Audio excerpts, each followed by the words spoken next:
자, 그럼 수투 최고난도 15번 문제 같이 살펴보도록 하겠습니다.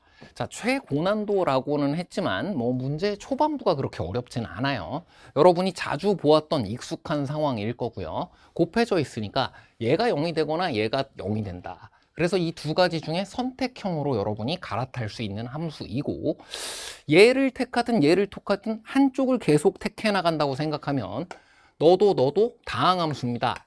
즉 연속이고 미분 가능한 함수예요. 자, 지금 우리 문제에서는 gx라는 함수를 얘네를 선택하는데 그게 연속이 되도록 선택을 해달라고 했기 때문에 이게 연속의 뜻을 기하적으로 생각해보면 이어져 있다는 거잖아. 그래서 교점에서만 환승 가능하다까지가 우리 기출문제에서 보았던 상황이 거의 그대로이므로 같이 복습해 주시면 좋을 것 같고요. 자, 그 다음에는 이제 요 녀석은 어느 정도는 내가 그릴 수가 있는 녀석이에요. 근데 이제 그게 gx가 다 x인지는 모르니까 어떤 부분에서 fx가 돼야 되는데 fx에 대한 정보가 부족하단 말이야. 자, 그럴 때 너무 그래프를 먼저 그리려고 하기보다는 문제 독해 잘 해주시면 됩니다. 개념 그리고 논리적인 추론에 의해서 확실한 정보들이 이렇게 주어져요. 자, 이 부분은 유명한 것이니까 여러분이 금방 이렇게 찾아낼 수 있었겠지만 그래도 극한값이 먼저 제로가 되도록 극한의 성질대로 표현해주고 연속함수임을 확인해서 함수값 또한 제로라고 하고 그 다음에 여기 f0가 빼져 있는 것과 비슷하게 생각해서 미분계수를 통해 여기까지 결론을 내주면 좋겠다. 자, 이만큼만 본다고 하더라도 f에 대해서 좀 더 확실한 정보를 몇 개를 얻어왔더니 y = x뿐만 아니라 fx를 그리고자 할 때 이 원점에서 함수값도 같고요. 기울기도 같아요. 그래서 여기에서 y = x에 접하는 것으로 y = fx가 그려지게 된다. 자, 일부에 대한 중요 정보라도 찾을 수 있었고요. 그리고 이것은 fx와 x 둘 사이에 방정식 또는 빼남수의 근이라고 생각을 했을 때에는 벌써 중근 두 개의 근을 찾은 것과도 같습니다. 막 그리는 게 아니라 지금처럼 확정적인 정보를 좀 더 찾아보면 되겠구나 이렇게 생각해 주시면 좋겠고요. 자, 그럼 가조건 이어서 보도록 하겠습니다. 이건 보자마자 이것 자체가 무엇인지 생각할 필요가 없어요. 제일 중요한 개념의 정의입니다. 미분계수의 정의잖아요. G'2의 정의이고요. 이것이 존재할 때 미분 가능하다 한다. 이게 존재하지 않을 때 미분 가능하지 않다고 말한다. 미분 가능성의 정의와도 같은 겁니다. 여기까지에서 우리가 얻을 수 있었던 것은 함수 g라는 녀석이 x = 2에서 미분 가능하지 않다는 거예요. 근데 gx는 연속은 되어야 한다고 했잖아? 잠깐만. f나 x 이 둘 중 하나가 그냥 그 주변을 쭉 바뀌지 않고 지나가고 있었다라고 한다면 연속이고 미분 가능해야 되는데 지금 미분 가능하지 않아. x = 2에서 갈아탄다. 심지어 그 갈아타면서 접하면서 갈아타버리면 미분 가능해지니까 사실은 단일근이 만들어진다까지도 살필 수 있었을 겁니다. 이 2,2에서는요. 뭔가 지금처럼 단일근이 만들어져야 되고 gx라는 녀석은 여기에서 fx와 x를 어쨌든 함수식을 바꾸어 주어야만 미분 불가를 만들 수 있다. 가조건을 정확히 읽어내는 부분 중요했던 것 같아요. 자, 그 다음은 이제 이 fx와 x에 대해서 식의 관점에서 생각을 해보면요. 이 방정식 fx = x 이 뭐랑 같아? 그래서 빼남수 가지고 식을 쉽게 잡을 수도 있잖아. 자, 요 녀석이 0을 중근으로 가지고 2를 단일근으로 가져. 그럼 이 녀석도 0을 중근으로 가지고 2를 단일근으로 가져. 그럼 나머지 하나의 실근만 찾으면 되는 거잖아? 자, 지금까지의 추론에서 나 조건을 이용하지 않았음에도 불구하고 굉장히 많은 부분이 축소되어 있음을 확인할 수가 있었고요. 자, 그럼 이제 나 조건에서는 이 K를 중심으로 어떻게 되어야 하는지를 살펴보면 되겠습니다. 자, 나 조건은요.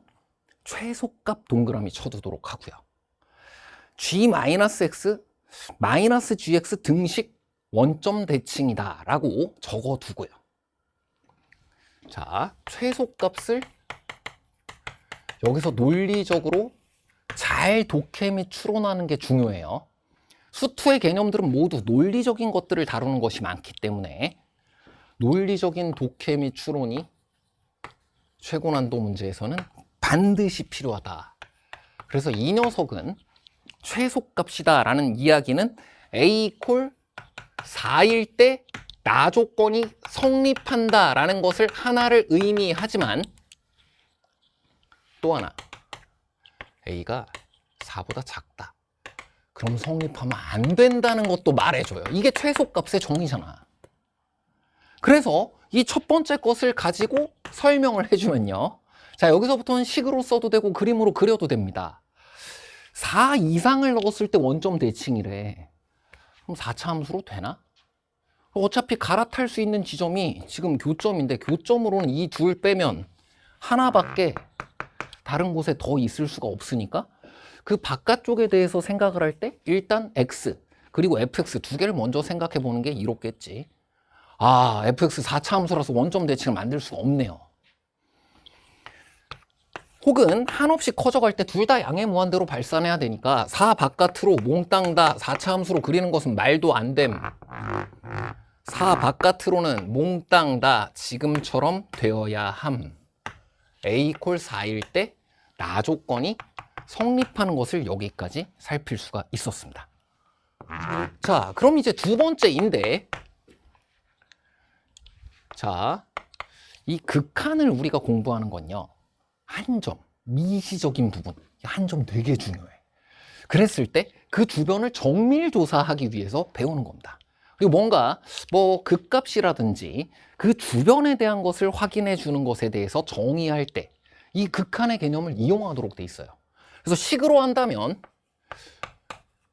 양수 혹은 충분히 작은 양수 h인 a를 대입해 보고 그때는 어때야 한다. 나 조건이 성립하지 말아야 한다라고 말로 설명해 볼 수도 있고요. 이것을 지금은 기하적으로 살펴보겠습니다. 자, 조금만 안쪽으로 y 이퀄 x가 둘 다 연장이 된다고 치면 4보다 조금 작은 어떤 값을 집어넣었을 때에도 원점 대칭이 성립해. 둘 다 y 이퀄 x가 연장되면 안 돼. 조금만 더 가면 돼요. 논리적으로 봐야 된다고 했습니다. 양쪽 다 조금만 더 연장이 되어도 안 되니까, 양쪽 다 연장되는 것은 아니니까, 한쪽은 연장이 안 돼야 되니까 한쪽은 fx로 바뀌어야 된다. 그리고 둘 다 바뀔 수는 없다. 이미 우리가 가지고 있는 후보는 0,0이랑 2,2 여기서 접하고 여기서 단일근이고, 그러니까 우리 교점으로 하나만 더 생길 수가 있어. 그래서 네가 교점이 되면서 여기서 갈아타게 되는 상황, 네가 교점이 되면서 여기서 갈아타게 되는 상황, 두 가지만 우리가 살펴주면 되는 것이구나. 자, 이 1 플러스 2를 통해서 우리는 얻게 되었습니다. x 이퀄 4 또는 x 이퀄 마이너스 4. 한쪽에서는 갈아타야 해.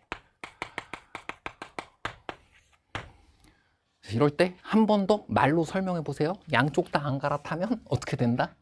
나 조건에서 최소값이 4가 아니게 된다. 끝. 자, 그러면 4에서 갈아탄 경우, 또 하나는 마이너스 4에서 갈아탄 경우, 두 개를 그래프로 그려보도록 하겠습니다. 자, 4에서 갈아탔다라고 한다면 이제는 fx와 x 사이에 중근, 단일근 이렇게 그려지네요 라는 것을 완벽히 말할 수가 있었고, 자, 여기도 한번 해보도록 하겠습니다.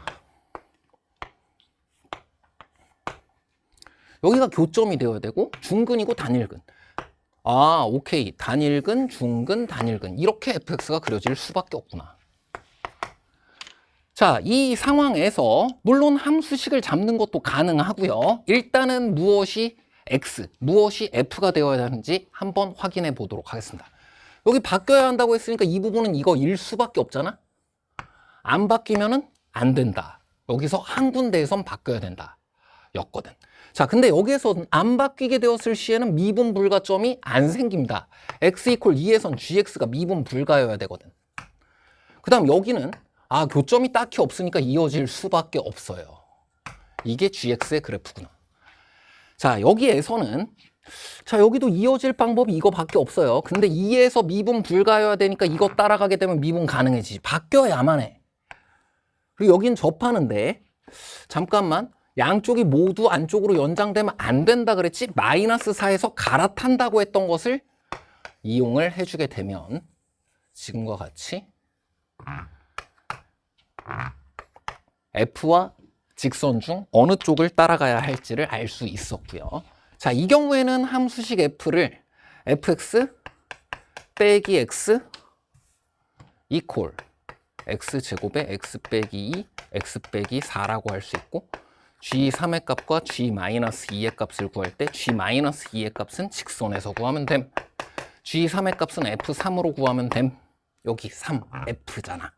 그럼 이 식을 통해서 구해주게 되면 g3을 f3의 값과 동일하게 계산해주면 마이너스 6이 되는 것을 얻을 수 있습니다. 자, 여기에서도 마찬가지로 fx 빼기 x를 구해주게 되면 x제곱에 x 빼기 2의 x 플러스 4가 되고요. 자, g3 그리고 g-2를 구하고자 하는데 3일 때 지금은 x잖아요. 3.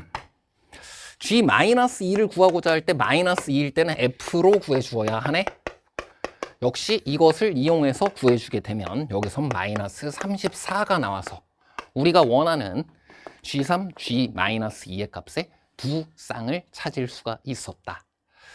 자, 함수의 그래프를 뭔가를 모르는 상황에서 막 무턱대고 그려가면서 접근을 하는 것은 최근의 수능 시험의 경향성에서는 수투 고난도 문제에서 크게 도움되지가 않습니다. 자, 실질적으로 우리에게 주어지는 정보들, fx에 대해서 내가 확정적으로 얻어낼 수 있는 정보들을 개념, 논리 등을 통해서 튼튼하게 쌓아갈 것, 그리고 걔네를 중심으로 잘 독해 소통해주는 논리적인 습관을 들일 것. 그러면 그 다음에 그려봐야 할 가지수는 그렇게 많지가 않다. 아무 저변 없이 함수의 그래프를 그려가며 다 찾으라는 말이 아니다.